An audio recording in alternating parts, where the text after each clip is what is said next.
봄철이면 20%가량 증가하는 호흡기 질환자들. 덕분에 호흡기 질병과 관련된 산업의 매출도 최대 6배, 매년 급등하고 있는 상황이다.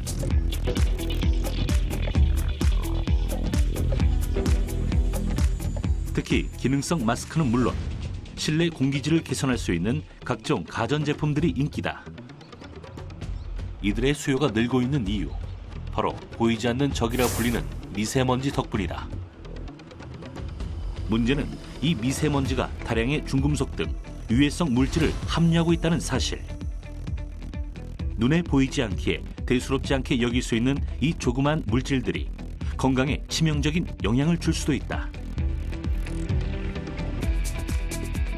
이 물질들이 우리 몸에 농축이 되면 암을 일으킬 수 있다고 2013년 WHO에서 경고를 하고 있습니다. 우리는 과연 이 미세먼지에 대해 얼마나 알고 있을까? 또 보이지 않는 건강의 적으로부터 나를 지키는 방법은 무엇일까?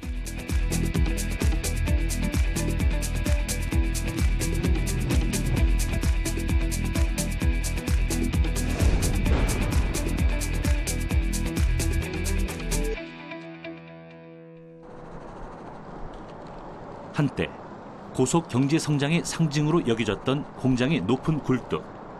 그곳에서 뿜어내는 매연은 이제 미세먼지의 주범으로 지목된다. 생활에 편리함을 주고 경제 성장의 상징이었던 자동차.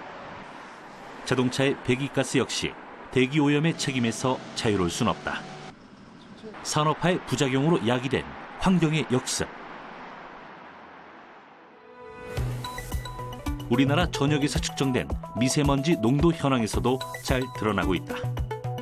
지난 2005년부터 수도권 대기 개선 특별법 제정 등 꾸준한 대기질 개선 노력을 통해 감소 추세를 보이던 미세먼지 농도는 다시 2013년부터 증가세로 바뀌었다. 결국 2013년 기준 전국의 평균 미세먼지 농도는 세계보건기구가 정한 연평균 미세먼지 공거치인 1세제곱미터당 20 마이크로그램의 2배 이상으로 드러난 것이다. 미세먼지가 다량으로 체내에 유입되어 쌓이게 되면 몸의 면역 체계가 뿌리채 흔들린다. 또한 수은, 카드뮴 등의 해로운 중금속 성분이 다량으로 함유되어 있기에 아토피 피부염을 악화시키기도 한다. 한 연구에 의하면 수도권에서만 미세먼지로 인해 연간 2만여 명의 조기 사망과 80만여 명의 폐 관련 질환이 발생한다고 한다. 이를 사회적 비용으로 환산하면 무려 12조 3천억 원으로 추정한다. 예를 들면 이제 피부에 직접적으로 닿게 되고 피부에 닿으면은 피부에 염증이 생기거나 아토피 피부염이 있는 경우는 이제 악화시킬 수가 있고요. 또 눈에 들어가면은 눈에 각막염이나 결막염, 눈곱이 끼거나 이런 증상이 나타날 수가 있고, 또 귀에 들어가면 이제 귀에 이 중이염도 생길 수가 있고요.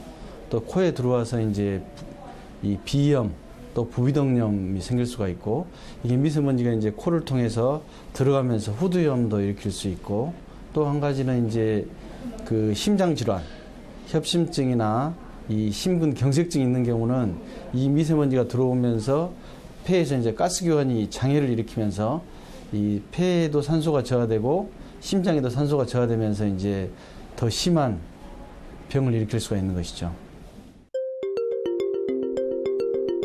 미세먼지가 인체에 미치는 영향을 직접적으로 증명하기란 쉽지가 않다. 결국 미세먼지가 폐에 미치는 영향을 알아보기 위해서 동물 실험을 진행해 보았다.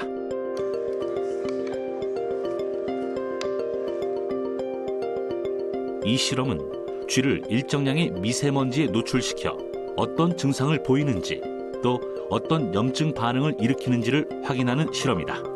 과연 결과는 어떨까? 활발하게 활동하던 쥐는 미세먼지를 마신 뒤 이상 반응을 나타냈다. 30분쯤 지나자 활동량이 거의 사라진 것이다. 미세먼지에 노출된 쥐의 폐 기능을 확인해 보니 정상 쥐에 비해 눈에 띄게 떨어졌다. 또 현미경으로 폐 조직을 살펴본 결과 미세먼지가 폐포에 염증을 일으켰음을 알 수가 있었다. 이렇게 인체에 치명적인 위협을 가하는 미세먼지. 하지만 더 큰 위험이 있었으니 바로 초미세먼지다. 최근 우리나라에서도 그 심각성을 깨닫고 아예 미세먼지와 초미세먼지의 수치를 따로 측정해 일기예보를 제공하고 있다. 초미세먼지는 세계보건기구 산하 국제암연구소가 지정한 1급 발암물질 중에 하나이다. 미세먼지가 10마이크로미터, 즉 머리카락 단면의 약 7분의 1 정도라면 초미세먼지는 2.5마이크로미터, 약 30분의 1 정도에 해당한다. 미세먼지보다 훨씬 입자가 작아 몸 깊숙한 곳까지 침투할 수 있다. 결국 자극이나 염증 반응을 더 많이 일으키기 때문에 훨씬 더 위협적인 존재로 인식되고 있다. 대개 PM2.5가 초미세먼지라고 하는데 이런 PM2.5가 그 입자 크기가 적어가지고 예를 들면은 대개 입자가 흡입하게 되면은 코에서 걸러지고 이 기관을 통해서 기관지로 들어가고 폐포로 들어가게 되는데 대개 초미세먼지는 입자 크기가 적어서 이제 더 깊이 폐포에 침착할 수가 있는 것이죠. 우리나라의 미세먼지 오염도는 2000년대 들어 급격히 높아졌다. 전문가들은 그 원인 중 하나로 중국을 지목한다. 중국의 산업화가 진행되면서 발생한 오염물질이 고스란히 한국으로 넘어오는 것이다. 중국 공장에서 배출되는 아황산 가스, 질소 산화물 등은 대기가 뿌옇게 되는 연무 현상을 만든다. 여기에 몽골이나 중국 사막 지방에서 불어오는 강한 바람에 황사가 겹치면 그 영향이 국내까지 미치게 되는 것이다. 중국인 경우에는 겨울철에 거기도 역시 이제 산업 활동에다가 어떤 추가적으로 그런 그 난방에 대한 그 대기오염 부하들이 더 추가로 생기기 때문에 그래서 그런 그 중국에서 형성된 대기오염 지역을 하고 그다음에 황사가 같이 뭔가 좀 이렇게 혼재했었을 때에 그런 중국 대기오염을 흡착한 미세먼지들이 우리 인체에 미치는 영향은 조금 더 가중될 수 있는 거는 사실입니다. 실제로 중국발 초미세먼지의 중금속 함유량을 조사한 결과를 보면 그 심각성을 알 수 있다. 중국의 수도 베이징과 국내 대전 지역의 대기 속 먼지 성분 비교 자료이다. 중국발 미세먼지에서 발암물질인 카드뮴, 비소 등 인체에 치명적인 성분들이 최대 약 5배가량 높게 검출되고 있음을 확인할 수 있다. 중국의 초고속 경제 성장과 산업화가 남긴 미세먼지가 자국인들의 삶을 위협하게 되자 요즘 중국에서는 변화의 움직임이 일고 있다. 중국에 사는 이 남성, 중국 역사상 최초로 환경 소송을 냈습니다. 이제는 스모그 문제는 더 이상 환경이 아닌 생명의 문제가 됐다는 겁니다. 정부를 탓하는 이유, 바로 법 집행을 제대로 정부가 하지 않았기 때문입니다. 오염물질 규제 조항은 있다고 합니다. 하지만 시행은 제대로 된 적이 없었다고 하는데요. 또 중국의 한 행위 예술가는 수도 베이징의 미세먼지들을 모아 벽돌을 만들어 눈길을 끌기도 했다. 그는 공업용 대형 청소기를 끌고 다니면서 천안문 광장 등 도시 명소 곳곳에서 먼지를 끌어모았다. 100일간 돌아다니며 모은 먼지는 끈적한 회색 오염물질이 되었고 점토를 섞어 회색 벽돌 한 장으로 탄생했다. 도시의 오염을 상징하는 이 벽돌은 중국인들에게 환경 문제의 경각심을 일깨우고 있다. 하지만 국내에서 생성된 초미세먼지의 위험성도 만만치 않다. 그래서 각 자치단체에서는 이동식 대기오염 측정 차량을 통해 도로를 주행하며 자동차에서 내뿜는 배기가스를 포집해 주변의 대기 오염도를 실시간으로 검사하고 있다.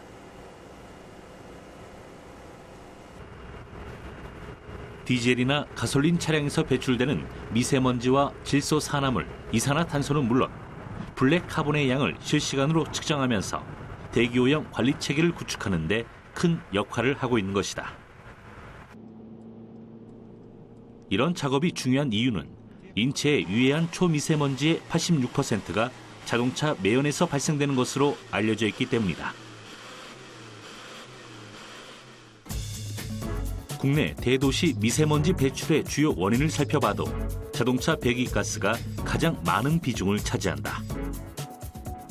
선박이나 기계 설비 역시 오염물질의 주요 배출원이지만 이를 제어할 법적 기준이 제대로 마련되지 않아 매년 엄청난 양의 매연을 쏟아내고 있다. 환경부에 따르면 중국에서 발생한 오염물질로 인한 미세먼지 영향은 30에서 50% 정도라고 한다. 다시 말해 50에서 70%는 국내에서 발생한 오염물질에 따른 것이다. 결국 대부분의 사람들은 어쩔 수 없이 미세먼지를 마시며 활동할 수밖에 없는 상황이다. 인체에 치명적인 손상을 가져올 수 있는 미세먼지에 대한 노출과 피해, 혹시 보상 방안은 없을까? 사실 그 미세먼지의 발생 원인이 무엇인지에 대해서 지금 사실 명확하게 조사가 안 돼 있는 상황이에요.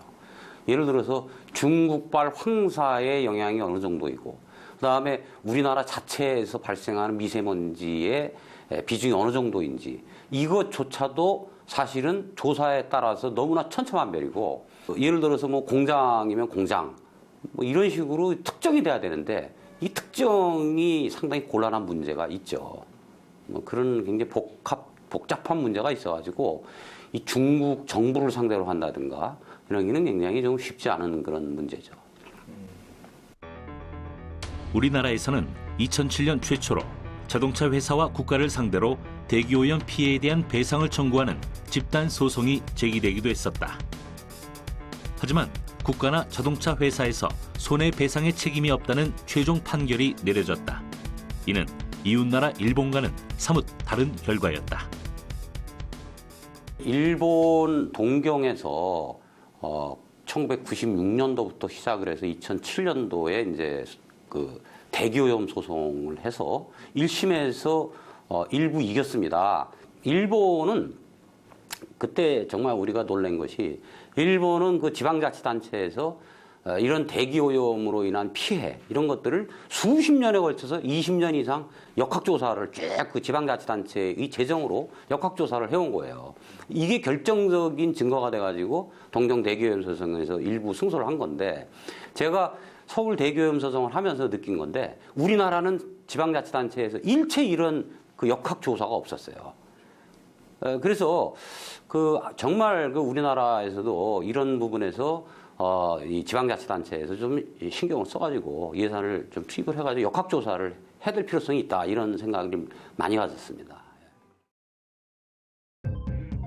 이런 차이는 미세먼지 관련 규제를 살펴봐도 확인할 수 있다.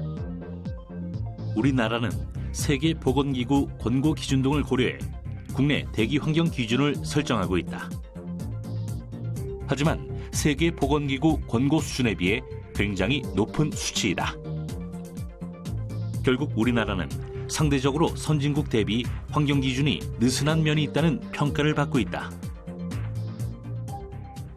지금 뭐 EU 같은 경우가 이제 상당히 그 기준이, 대기 환경 기준이 상당히 엄격한 편이거든요. 뭐 전에 보면은 뭐 예를 들어서 이제 어느 뭐 EU의 어떤 나라를 보니까 자동차를 외곽에다가 두고 시내에 들어갈 때는 이제 갈아타고 뭐 대중교통 수단을 이용해야 한다든가, 이런 식으로 이제 도심에 어떤 진입하는 그런 어떤 차량을 상당히 좀 제한하는 그런 정책을 쓴다든가, 뭐 그런 어떤 정책을 강력하게 써야 될 뿐만 아니라 시민들도 거기에 대해서 적극적으로 사실은 그 동의를 하고 따라줘야 되겠죠. 폭스바겐 배기가스 조작 사건이 발생한 직후 유럽연합에서는 대규모 리콜 조치를 결정했다. 또한 보다 강력한 자동차 업계 규제 방안을 마련하는 등 발빠른 대처에 나서고 있는 것이다. 이런 국가의 노력들은 결국 나라의 공기질을 결정하는 데 결정적인 역할을 하게 된다. 세계 주요 도시 연평균 초미세먼지의 농도를 비교해 보면 우리나라는 유럽에 비해서 약 1.6배, 일본에 비해서는 2배가 넘는 초미세먼지를 배출하고 있다. 선진국들의 규제가 우리나라나 중국에 비해 얼마나 엄격한지 확인할 수 있다. 사실은 대기오 현상이 내 지역에 생겼을 때 내가 할 수 있는 일이 별로 없습니다. 그래서 심지어는 우리가 이제 교과서에 나오는 이야기지만 그 런던 스모그 현상이 벌어졌을 때 내가 이제 영국 런던 근처에서 공부를 했는데 런던이라는 런던 시내에서 런던 교외로 나가는데 한 40km 정도면 나갑니다. 가서. 그러면 뭐 차로면 1시간이면 나가는 거거든요. 근데 런던 스모그 현상이 그 해 벌어진 그 해 겨울이 지난 그 다음에 굉장히 많은 사람들이 이제 이 노약자부터 해서 사망률이 아주 많이 올라갔어요. 그건 뭐냐면 설사 그렇다 할지라도 어떤 우리가 오염 현상이 벌어졌을 때 우리가 일상생활을 그렇게 쉽게 바꿀 수가 없거든요, 이게. 그래서 다시 미세먼지 오염 얘기로 돌아가면은 그런 현상이 벌어졌을 때 우리가 뭐 아주 좀 우리한테 도움이 될 수 있는, 예를 들면 뭐 그 야외 활동을 좀 자제하고 뭐 좀 이렇게 이 실내에 머문다든가, 뭐 아까 잠깐 말씀하셨던 그런 뭐 좀 이렇게 일부 보조 장구로 해서 뭐 마스크를 활용한다든가, 이런 것 이외에 사실은 우리가 뭔가 우리를 보호하기 위해서 적극적으로 할 수 있는 그런 우리 수단이랄까 이런 게 사실은 없는 게 여기 있는 그 대기 오염 현상입니다. 결국 미세먼지로부터 우리 몸을 지키기 위해서는 개인의 노력이 무엇보다 중요하다. 먼저 국내 미세먼지에 대한 정확한 정보를 알아보기 위해서 국립환경과학원의 수도권 대기오염 집중 측정소를 찾아가 봤다. 이곳에서는 대기오염 물질을 실시간 자동 측정한다. 실시간 대기 상태를 모니터링해 데이터를 구축하고 미세먼지를 비롯한 중금속의 농도를 분석하는 작업도 함께 이루어진다. 그렇다면 미세먼지는 어떻게 측정되는 것일까? 측정소 옥상으로 올라가면 가로등처럼 생긴 파이프가 곳곳에 설치되어 있다. 바로 이 갓부분이 먼지 흡입구다. 흡입구로 들어온 공기가 파이프 속 분립관을 통과하면 큰 먼지와 미세먼지가 분리되어 쌓이게 된다. 네, 이 측정소의 경우에는요, PM10과 PM2.5에 대한 대기 중의 농도를 측정을 하고요. 또 특히 PM2.5 안에 어떠한 구성 성분이 있는지를 각각의 해당되는 장비를 통해서 샘플링을 하고 안에 어떤 성분이 있는지를 분석을 하는 그런 역할을 하고요. 이러한 결과들은 국민들에게 이제 제공하기 위해서 데이터를 수집하고 국민들에게 웹을 통해서 데이터를 제공을 하고 있습니다. 이렇게 포집된 미세먼지는 바로 아래층에 위치한 분석실로 곧바로 이동한다. 서울시에는 총 46개의 대기오염 측정소가 운영되고 있는데 미세먼지 구성 성분까지 동시에 분석하는 곳은 바로 여기 수도권 대기오염 집중 측정소가 유일하다. 바로 이 관이 채취관과 분석 장비를 연결시켜주는 통로이다. 네, 시료 채취관을 통해서 채취된 미세먼지가 필터에 쌓이게 되고요. 1시간 정도 쌓인 미세먼지의 농도를 실제 분석부에서 분석을 해서 미세먼지 농도가 얼마가 되는지 그런 결과들을 표출을 하고 있습니다.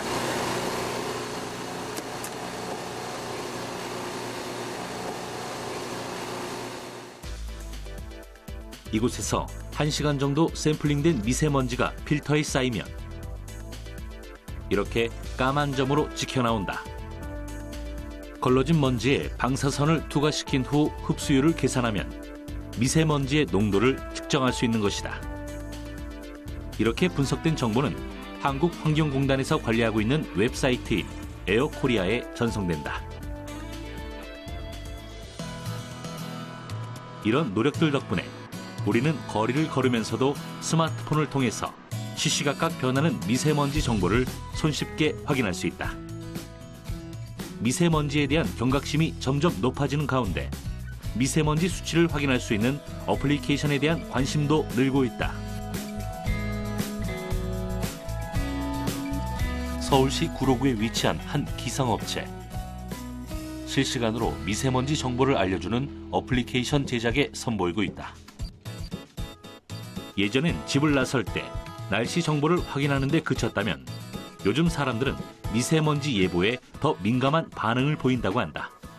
때문에 어플리케이션 업체들도 기술 개발에 대한 열의가 뜨겁다. 대부분의 미세먼지 관련 어플리케이션 이용 방법은 간단하다. 단 한 번의 터치로 전국 각 지역의 대기 상황을 확인할 수 있다. 특히 미세먼지에 민감한 사람들을 위해 기본 수치는 물론 색깔을 이용해 미세먼지의 정도를 예보해주고 있다. 또한 도심 내에서 각 지역구별 미세먼지 농도를 실시간으로 제공하고 있기 때문에 현재 내가 있는 지역의 공기질을 확인할 수 있다. 경기도 용인에 위치한 한 국내 업체의 기술개발연구소.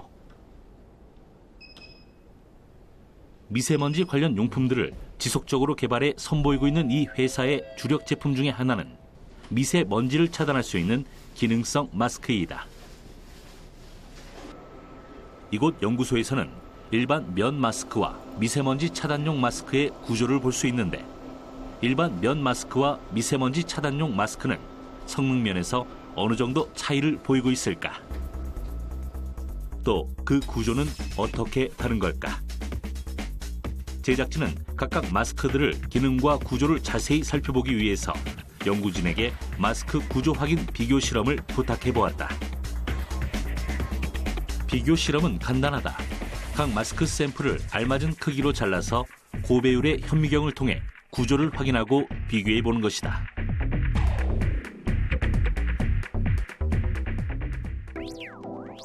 현미경의 재물대 위에 마스크 샘플 조각을 올려놓고 유리를 덮은 다음 핸들을 돌려 배율을 조정한다. 이번 실험은 200배의 배율로 구조를 관찰할 예정이다. 모니터를 통해 미세먼지 차단용 마스크의 구조가 드러난다. 촘촘하게 엉켜있는 구조. 한눈에 보기에도 미세먼지가 통과할 틈이 없어 보인다. 그렇다면 일반 면 마스크와는 어떤 차이가 있을까? 일반 면 마스크는 일반 섬유가 직각으로 교차되는 이런 형태의 섬유 조직을 가지고 있고 황사 마스크는 무작위로 되어 있는 필터를 사용하기 때문에 면 마스크보다 훨씬 더 작은 구조로 되어 있기 때문에 미세먼지를 더 효율적으로 차단해 주는 것을 이 그림으로 볼 수 있습니다. 보다 정확한 차이를 알기 위해서 일반 면 마스크와 미세먼지 차단용 마스크의 구조를 확대해서 비교해 보았다. 나타나지 않는 마스크의 구조와 틈새의 차이가 확연하게 구분이 된다.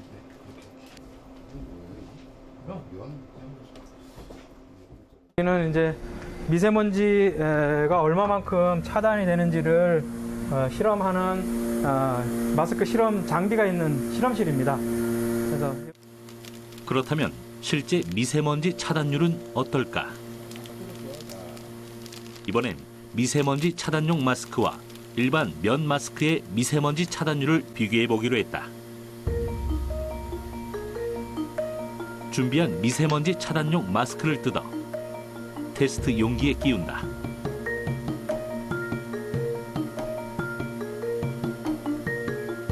이곳에 먼지를 통과시킨 후 마스크의 차단율을 확인하는 것이다.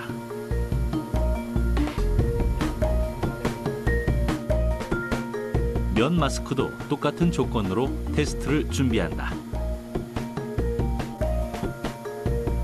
과연 두 마스크의 미세먼지 차단율은 얼마나 차이가 날까? 먼저 미세먼지 차단용 마스크에 먼지를 투과시켰다.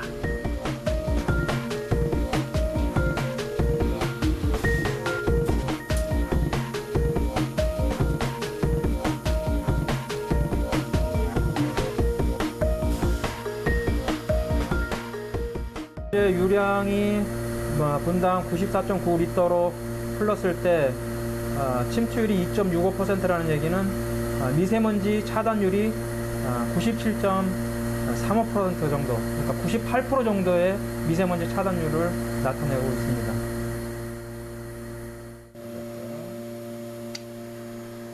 이번엔 일반 면 마스크에 먼지를 투과시켜 보았다. 눈으론 확인할 수 없는 기능의 차이. 과연 그 결과는 어떨까?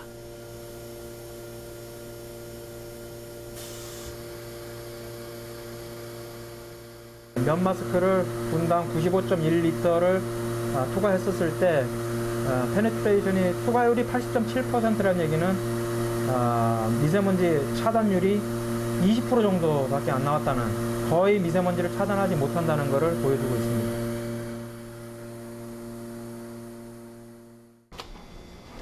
이런 기능성 마스크를 제대로 이용하는 데 있어서 몇 가지 주의할 점이 있다. 어떤 이들은 면 마스크를 이용하던 습관대로 미세먼지 차단용 마스크를 세탁해서 이용하기도 한다. 그럴 경우 과연 성능은 그대로일까? 미세먼지 차단용 마스크에 이물질이 묻었다고 가정하고 세제를 묻혀 비벼서 빨고 난 후 건조를 시켜보았다.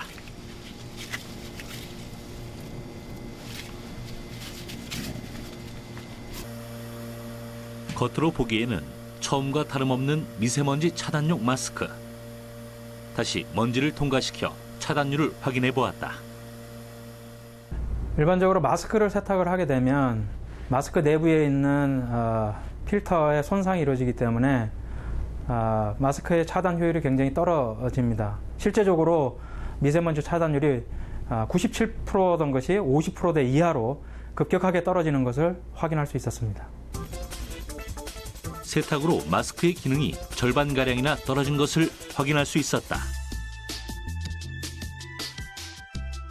마스크는 크게 겉면에 그 외부 오염으로부터 차단해주는 외피와 그 얼굴 안쪽에 착용할 수 있는 내피가 구성되어 있고요.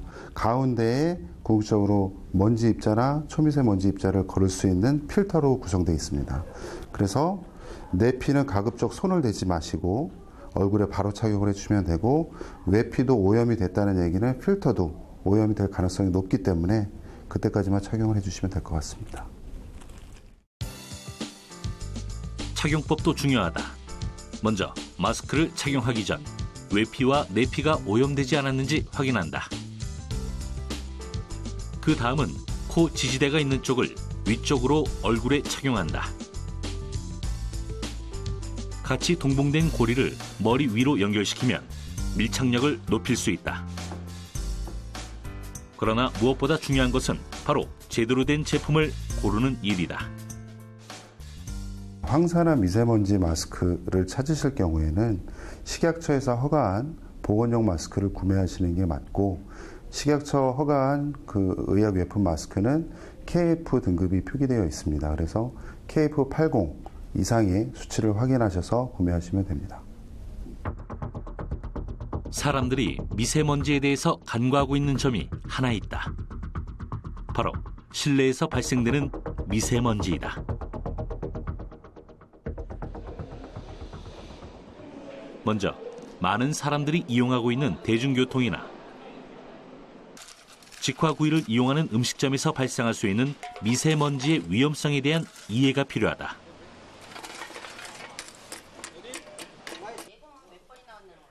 식당에서 삼겹살을 구워 먹다가 발생하는 연기를 보면서 미세먼지에 대한 위험성을 떠올리기는 쉽지가 않다.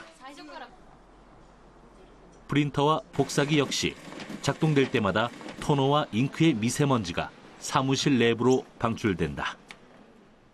사무 공간이나 아니면 그 이외에 우리가 이제 그 외부 활동을 하는 뭐 예를 들면 외부에서 하는 뭐 식사를 한다든가 하는 그런 음식점에 이런 부분들이 있을 수 있습니다. 그래서 그 음식이 모연되는 지역 같으면 그런 그 음식을 조염 생기는 그런 부분들이 있을 수 있고, 주로는 이제 그 이용 인원들이 많은 경우들에는 여러 가지들 중에 그 우리가 움직이면서 이제 일을 발생할 수 있는 먼지들이 가장 이 주요한 부분이 될 수 있고, 그 이외에 이제 그 실내 환경을 관리하는 수준에 따라서 여러 다양한 오염물질이 나타날 수 있고요.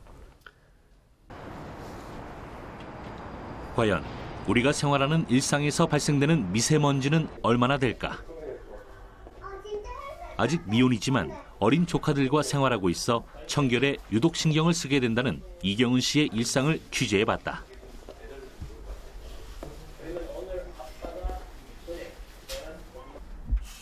먼저 경은 씨가 집안일을 하는 동안 집안 미세먼지 양의 변화를 측정하기 위해 전문가가 방문했다. 깔끔한 성격 탓에 잘 정돈된 집안. 과연 미세먼지의 양은 어떨까? 휴대용 실내먼지 측정기를 통해서 확인해본 결과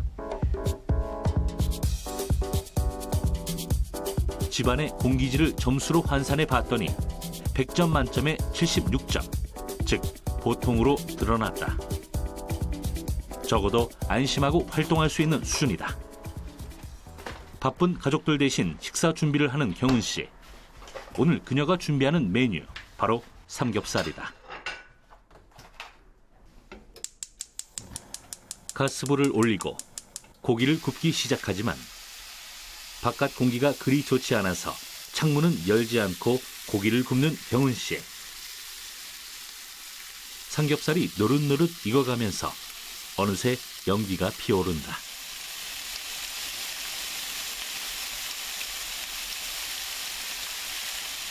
고소한 냄새와 그리 탁해 보이지 않는 연기에 경은 씨는 후드를 켜는 것도 잊고 있었다. 과연 실내 미세먼지 수치는 얼마나 달라졌을까? 삼겹살이 점점 더 익어갈수록 연기는 더 많이 피어올랐다. 음식을 조리할 때는 기본적으로 일산화탄소를 비롯해 이산화황, 이산화질소 등 휘발성 유기화합물이 공기 중으로 퍼진다. 불꽃으로 연소되는 것은 절반에 불과하기 때문이다. 그 안에 포함된 미세먼지 수치 역시 높아질 수밖에 없는 상황인데 과연 그 예측이 맞았다. 삼겹살을 구운 후 미세먼지의 농도는 212 마이크로그램으로 치솟았다. 삼겹살로 인한 미세먼지 발생량이 무려 5배가 증가한 것이다.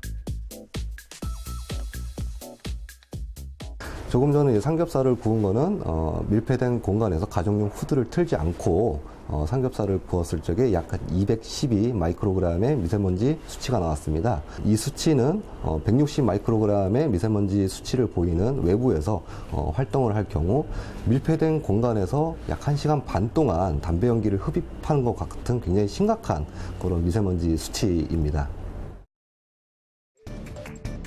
흡연이 폐암을 유발한다는 사실은 잘 알려져 있다. 그런데 평생 한 번도 담배를 핀 적이 없는 중년 여성 가운데 폐암 환자가 늘고 있는 이유는 과연 무엇일까? 국립암센터가 그동안 폐암 수술을 받았던 환자들을 분석한 결과 여성 가운데에서도 87.8%가 흡연 경력이 없었던 것으로 조사되었다. 예방책은 의외로 간단하다. 바로 조리를 할 때 후드를 사용하는 것. 후드를 켜고 다시 삼겹살을 구워보았다.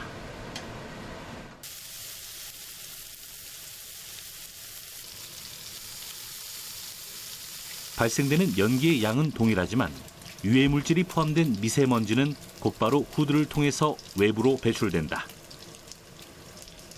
그렇다면 실제로 미세먼지의 양은 어떤 변화가 있는지 확인해 보았다.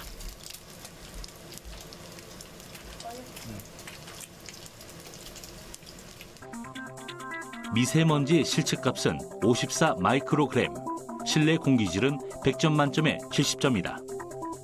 후드를 켜지 않고 삼겹살을 구웠을 때보다 약 4분의 1 정도로 미세먼지가 줄어들었다.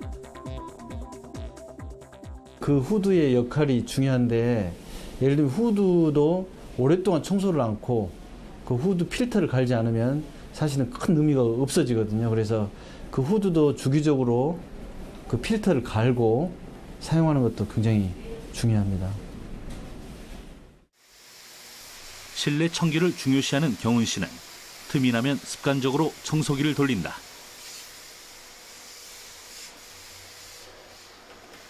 보통은 문을 열고 청소를 하지만 미세먼지 주의보가 잦은 봄에는 아예 창문을 열지 않는다고 한다. 미세먼지의 농도가 짙을 때에는 창문을 닫고 외출을 삼가라는 일부 언론 보도를 따른 것이다.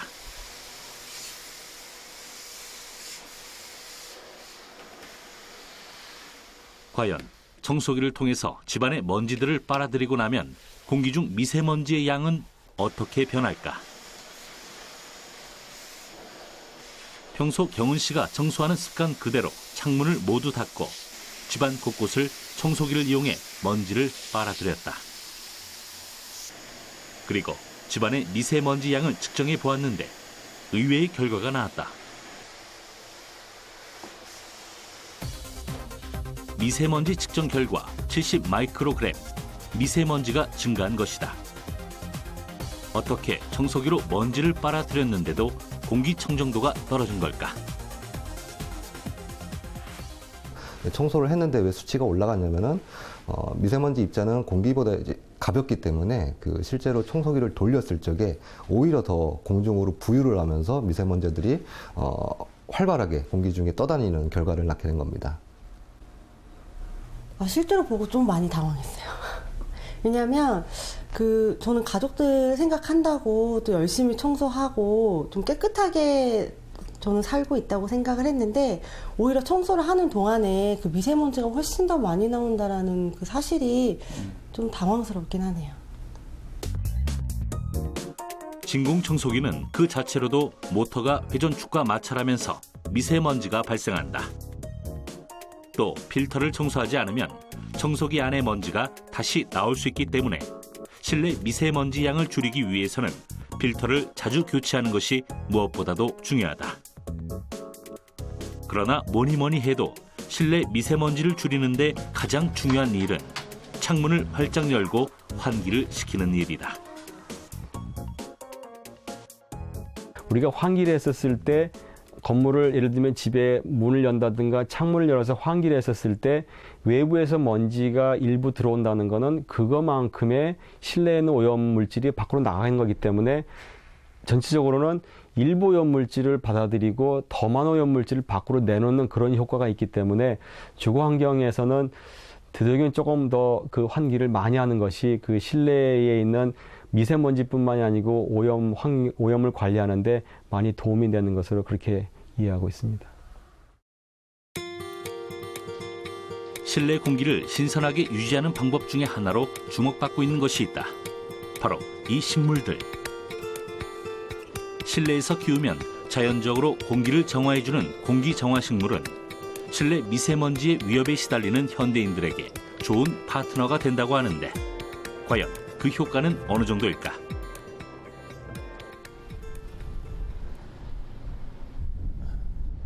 식물이 실내 공기 정화에 미치는 영향을 알아보기 위해 제작진이 찾은 곳은 인천의 한 대학 연구실. 이곳은 실내 공기 오염물질을 식물을 통해서 제거하는 실험을 진행하고 있다.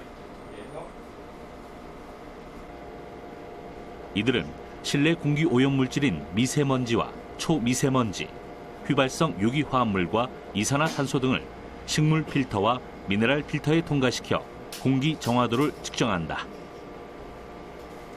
미세먼지가 식물 기공에 의해 직접 흡수되거나 잎에 달라붙어 공기 정화 효과가 있는 것으로 확인되고 있다. 실제 미세먼지의 양이 줄어들었음을 그래프를 통해 확인할 수 있었다. 우리나라에서 이제 대기 오염에 이제 황사 말고 이제 다른 부유물질로 인해서 이제 사람의 몸에 부착되어 있는 이제 먼지나 이제 오염 물질들이 실내로 이제 옮겨지게 됩니다. 그런 물질들을 이제 정화시키는 이제 하나의 기술로 하는 거죠. 환기로 할 수 있는 것도 일부 제외가 되지만은 환기 외에도 이제 오염 물질을 제거를 시켜야 된다고 생각하기에 이제 이 실험을 시도한 겁니다. 건강을 위협하고 불쾌감을 주는 미세먼지의 위협. 과연 우리는 어떻게 대처해야 할까? 우리가 자주 이용하는 자동차의 실내 공기를 깨끗하게 유지하기 위해서는 에어 필터를 자주 점검하고 교환하는 것이 무엇보다 중요하다. 특히 미세먼지가 심한 날, 자동차 실내 공기 조절 장치를 내부 공기 순환 모드에 두면 외부에 오염된 공기 유입을 막을 수 있다. 환기가 필요할 때나 비교적 공기가 깨끗한 시골길을 달릴 때는 외부 순환 모드로 전환해 바깥 공기를 들어오게 하는 것이 좋다. 건강을 위협하고 생활에 불쾌감을 주는 미세먼지의 위협. 하지만 실내 청소 시 물걸레를 이용하는 것만으로도 미세먼지 발생을 줄일 수 있다. 또 손을 자주 꼼꼼히 씻는 습관을 들이는 것도 중요하다. 또한 충분한 양의 물을 마시는 것이 그 어느 때보다 중요하다. 수분은 체내 대사를 활발하게 만들어 노폐물을 배출시키기 때문이다. 점점 수위가 높아지는 미세먼지의 위협에 제대로 대처하기 위해서 전문가들의 의견에 귀를 기울일 필요가 있다. 미세먼지에 대한 사실은 연구가 그렇게 많이 돼 있지는 않습니다. 그래서 미세먼지가 어떤 영향을 미치는지 어떤 전체적인 몸의 기관에 이런 연구들이 많이 이제 돼야 그것에 이제 예방하는 방법, 만약에 생겼을 때 그 미세먼지를 타겟으로 하는 어떤 치료제 개발 이런 것들이 이제 앞으로 돼야 되죠. 대기 오염은 나의 의지와 무관하게 사실 피해를 입는 거거든요. 이런 이제 피해를 우리가 없애려고 하면은 사실 이 국가나 지방자치단체에서도 그런 자동차 배출가스를 저감시키는 이런 적극적인 조치를 취해야 되고, 도심으로 진입하는 어떤 자동차라든가 이런 것들을 적극적으로 좀 규제하거나, 또는 자동차를 좀 운행을 좀 줄일 수 있는 이런 그 정책들을 강력하게 좀 실시를 해야 된다고 생각을 합니다. 이런 그 대기오염 현상이라는 것이 서서히 우리한테 계속 이루어져 오고 있고 진행이 되는 부분들이기 때문에 어떤 어느 한 이 사회 구성의 어느 한 부분이 아니고 우리 모든 같은 구성원들이 각기 다른 역할을 하고 다른 관점을 가지고 있지만 그것이 다 같이 이게 대기오염을 개선하고 대기오염을 저감하고 줄이는데 뭔가 어떤 역할을 하고 어떤 도움이 된다라는 거를 같이 좀 이런 기회를 통해서 한번 이해를 하고 우리가 조금 더 여러 가지 그런 기술도 그렇고 정책도 그렇고 노력들이 더 좀 효과가 있고 우리 주변의 대기 환경 개선에 도움이 되지 않을까 그렇게 생각이 됩니다. 미세먼지는 더 이상 일시적으로 기승을 부리다 사라지는 환경 문제가 아니다. 미세먼지가 야기시킬 수 있는 각종 피해에 대한 정확한 인식과 이를 예방하기 위해서 라이프 스타일 전반에 변화가 필요하다. 미세먼지에 대한 막연한 공포감이나 우려보다는 현재의 상황을 정확히 알고 효과적으로 대응하기 위한 지혜가 그 어느 때보다 절실하다.